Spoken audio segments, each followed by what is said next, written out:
Before the world wakes up, before the noise begins its daily assault on our senses, there is a narrow window of power. In that quiet hour, we are unobserved, unprovoked, and unburdened by the demands of others. This is where our real life is decided. Not in meetings, not in arguments, not in applause, but in the silence where we choose who we will be. Marcus Aurelius wrote, "At dawn, when you have trouble getting out of bed, tell yourself, 'I have to go to work,' as a human being."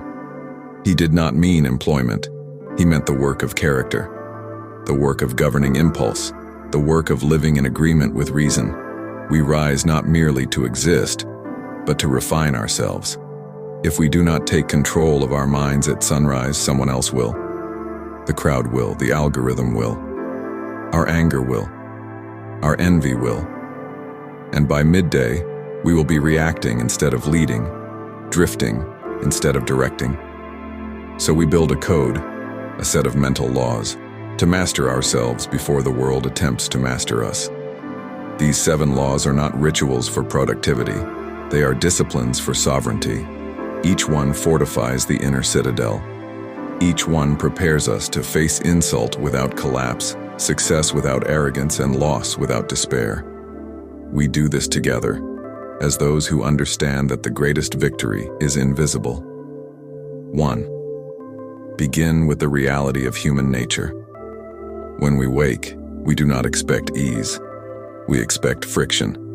Marcus Aurelius prepared himself each morning by reminding himself that he would meet meddling, ungrateful, arrogant, dishonest, jealous, and surly people. This was not cynicism, it was inoculation. We remove surprise, and in doing so, we remove resentment. If we assume people will always act according to our standards, we will live in constant disappointment. But when we accept that others act from ignorance, fear, or confusion, we are no longer shocked by their behavior.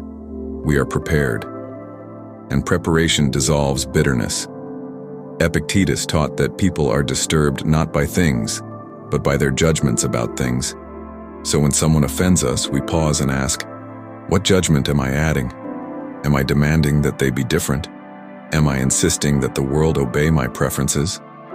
By rehearsing human imperfection each morning, we loosen the grip of anger before it tightens. We remind ourselves that we too fall short. This humility protects us from self-righteousness. It replaces outrage with steadiness.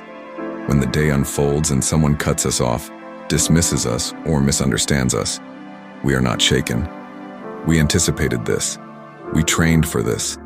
The mind that expects storms does not panic when clouds gather. 2.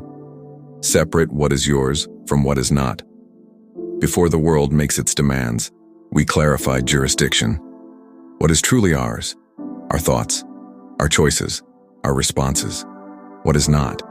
Reputation, outcomes, the opinions of others, the behavior of strangers. Epictetus was relentless on this distinction. Some things are up to us, and some are not. This is not philosophy for debate. It is armor for the soul. If we try to control what is not ours, we become anxious tyrants. If we neglect what is ours, we become careless victims. Each morning we draw a line. Inside this line lives our will. Outside it lives everything else. Today we may be praised or criticized. We may succeed or fail. But none of these touch the core unless we grant them permission. Seneca warned that we suffer more in imagination than in reality. Much of that suffering comes from trying to secure outcomes we cannot guarantee. By focusing only on our effort and our integrity, we free ourselves from unnecessary torment. When we walk into the day with this clarity, setbacks do not feel like personal attacks. They are events, neutral until interpreted, and we have trained ourselves to interpret them wisely. 3. Practice voluntary hardship in thought. Comfort weakens foresight. So in the morning we briefly contemplate loss, not to depress ourselves, but to strengthen gratitude and courage. What if today does not go as planned? What if we lose something we cherish? Seneca advised practicing poverty in imagination, sleeping on a hard bed, eating simple food, asking, Is this what I feared? By rehearsing adversity, we reduce its power to terrify us. The mind that has visited hardship in thought is less likely to collapse in reality. We imagine criticism, we imagine delay, we imagine inconvenience, and then we say, I can endure this. Because we can. Human beings are far more resilient than comfort has led us to believe. This practice burns away entitlement.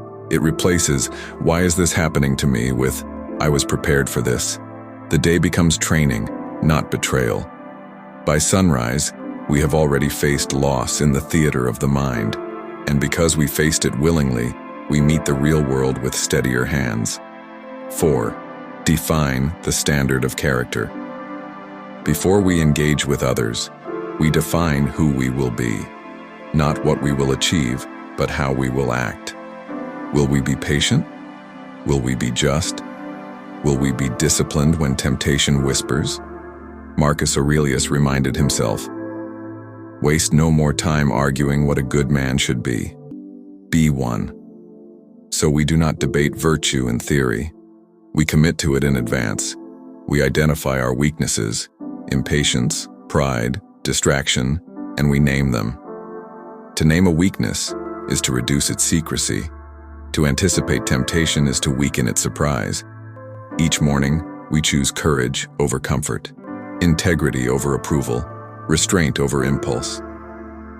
We decide that our character will not be rented out for applause or compromised for convenience. When the moment of testing arrives, we are not improvising. We are executing a decision made in clarity. 5. Guard the gate of perception. The world will attempt to dictate how we feel. Headlines will provoke outrage. Comments will provoke insecurity. Memories will provoke regret.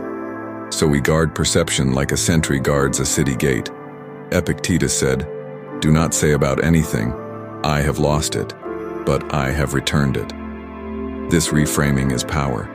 It reminds us that events are interpretations waiting to happen. We examine impressions before accepting them. Is this truly catastrophic or merely inconvenient? Is this insult truly damaging, or simply sound waves and ego? This pause, this small space between stimulus and response, is where freedom lives. Without it, we are puppets. With it, we are sovereign. By practicing this discipline in the quiet of morning, we strengthen the muscle of discernment. And throughout the day, we choose our interpretations with care. 6. Remember mortality without fear. Morning is not guaranteed. The fact that we wake is a gift we often ignore. Marcus Aurelius urged himself to live as though each action could be his last, not morbidly, but intensely. When we remember death, trivial grievances shrink, petty comparisons fade. We stop postponing courage. We stop delaying honesty. This awareness sharpens our priorities. If today were our final day, would we waste it in resentment? Would we squander it chasing validation? Mortality clarifies. It strips illusion. It demands authenticity. We realize that the only lasting possession is the quality of our character. So we step into the day not recklessly, but purposefully.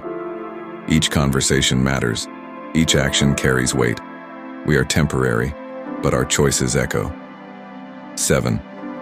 Commit to inner brotherhood. We do not walk this path alone.